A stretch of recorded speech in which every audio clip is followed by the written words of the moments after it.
Based on their appearance and skeletal structures, fin fish, as opposed to shellfish, are divided into three categories: round fish, flat fish, and non-bony fish which have only cartilage. Round fish like salmon, striped bass, and trout are cylindrically shaped with eyes on either side of their head, whereas flat fish like Dover sole, flounder, and turbot look a bit peculiar to us with both eyes on one side of the head.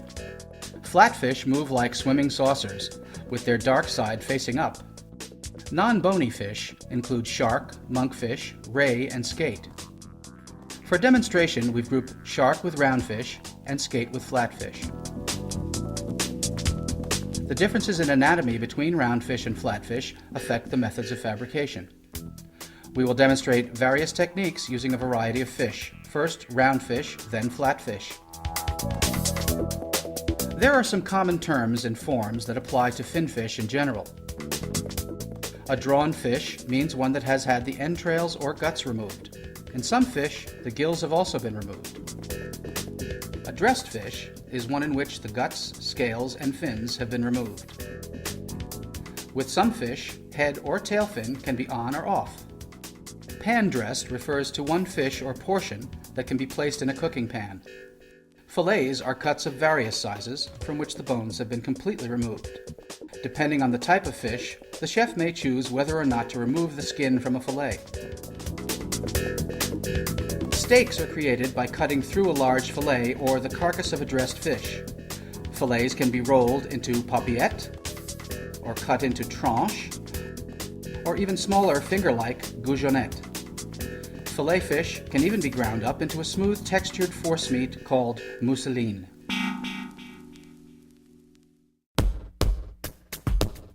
If you receive whole fish, one of your first steps in fabrication will be to gut them. The chef demonstrates here how to remove the viscera or guts from a typical round fish, a farm-raised hybrid striped bass. He cuts through just the skin of the belly, up from the tail, and removes all of the internal organs. If the entrails are left in too long, there will be discoloration or signs of belly burn where the meat starts to separate from the rib bones. The fish must then be rinsed thoroughly inside and out. With some flat fish like flounder, the head must be removed to make sure that the attached guts come out as well. This too must be rinsed thoroughly. With most fish, cutting head to tail is the common practice. In general, right-handed people place the fish so that the belly is facing away, the fish appearing to swim right. Left-handed people do the opposite. There is no hard and fast rule. Do what is most comfortable and safe for you. Now the chef will fillet the salmon. It has already been gutted and scaled. With a good flexible filleting knife or chef's knife, cut behind the gill plate at a diagonal toward the head and preserve the flesh of the fillet. When you hit bone, turn the knife toward the tail. Protect the resulting flap from the next cut. For a large fish like this salmon, you'll need a knife that is longer than the fish is wide. Cutting straight back with long, smooth strokes, move the knife through the rib cage all the way down toward the tail, taking care to protect the flesh of your fillets. Atlantic salmon, with its firm orange flesh, is popular for its rich taste. Free the fillet from the rest of the fish. You can see the backbone nicely exposed all the way down the salmon. Turn the fish to the other side, cut behind the gill plate as before. With the same smooth strokes of the knife, free the other fillet. This method of fabricating leaves the belly bones intact. They must be removed completely to form a fillet. Carefully insert the knife under the layers of bones and, preserving as much flesh as possible, closely cut the bones out. As you can see, a sharp, flexible knife is essential to fabricate well.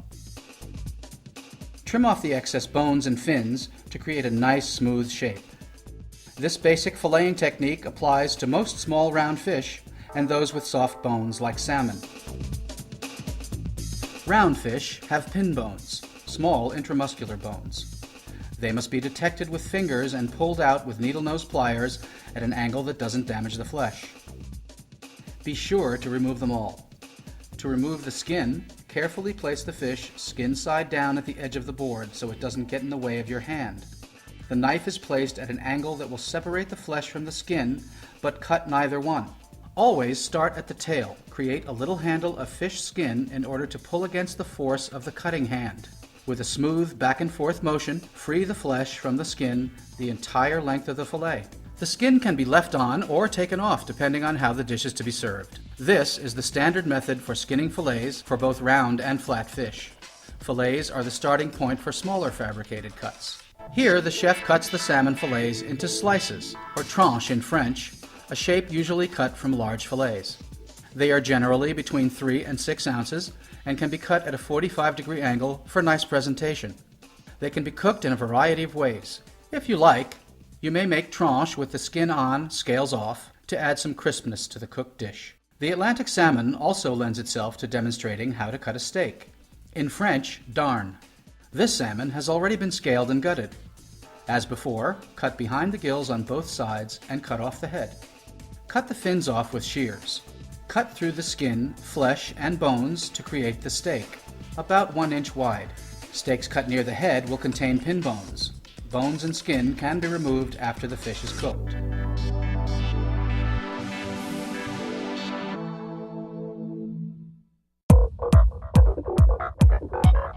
The rainbow trout is another example of a round fish. The flesh of the trout is white and lean, firm but delicate. The guts and scales have already been removed from this trout. Cut in with the fillet knife from the top behind the gill. Turn and slide the knife down from head to tail. Go above the fin, keeping in close contact with the backbone. You have seen a basic filleting technique for round fish applied to the salmon. Because the trout is a smaller fish, you will not have to switch from your fillet knife to the larger chef's knife. To cut out the fillets, use the same procedure.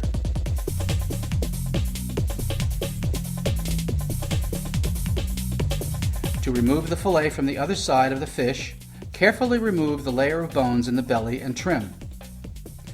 This makes a fillet with skin on. Needle nose pliers help to remove the remaining pin bones. Remove the skin in the usual way. Place the fillet on the edge of the cutting board. Use a flexible fillet knife at a slight angle, not so steep that you cut through the skin and not so shallow that you can't peel off the flesh. Create a handle with the skin and gently use a back and forth motion down the length of the fillet, keeping in contact with the cutting board all the way. With practice, you too can cut nice clean fillets. A popular preparation for the trout is the butterfly style. It is cut in a way that leaves both fillets attached by the skin along the back. Depending on the dish, the head and tail can be on or off. First, make it pan ready by removing the fins with the shears. Debone the fish by going through the belly cavity. Carefully cut down both sides of the backbone without piercing the skin. Clear the backbone away from the tail and remove it. Using shears and the fillet knife, trim away the belly bones, taking care to preserve the flesh. This trout is ready to be stuffed, rolled, or folded over. It's the chef's choice.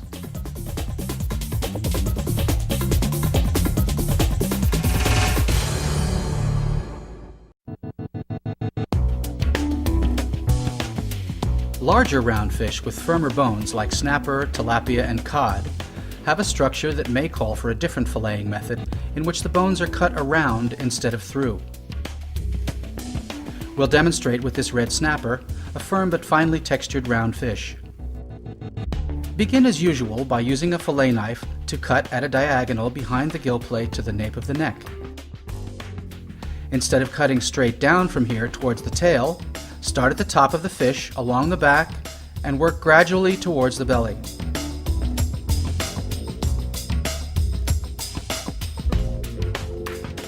With this fabrication method, don't cut through the belly bones and remove them after the fillet is cut away.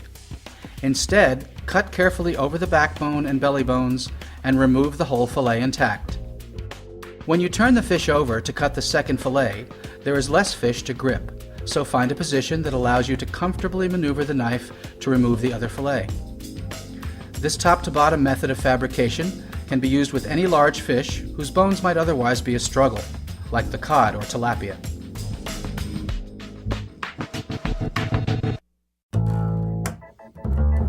The last of our sampling of round fish are the mako shark, the swordfish, and the yellowfin tuna. Their flesh is meaty, dense, and dark in color. Because of the size of the whole fish, they can be purchased as large portion cuts. They can be identified by their markings. Mako shark has this large bloodline. The swordfish has this distinctive Y shape. This fillet of tuna also shows a bloodline, a dark strip deeper in color than the tuna's generally dark flesh. This large piece of swordfish is fabricated first into fillets and then into steaks, a more usable portion cut for a fish this size. Slice a clean cut through the Y. Make 4 to 6 ounce steaks, the common size for serving but not so thin that the cooking dries them out. The skin can remain until after cooking. This large piece of shark can also be fabricated into steaks. Remove the cartilage from the flesh. With the slicer, determine the dimensions of the piece, then cut steaks.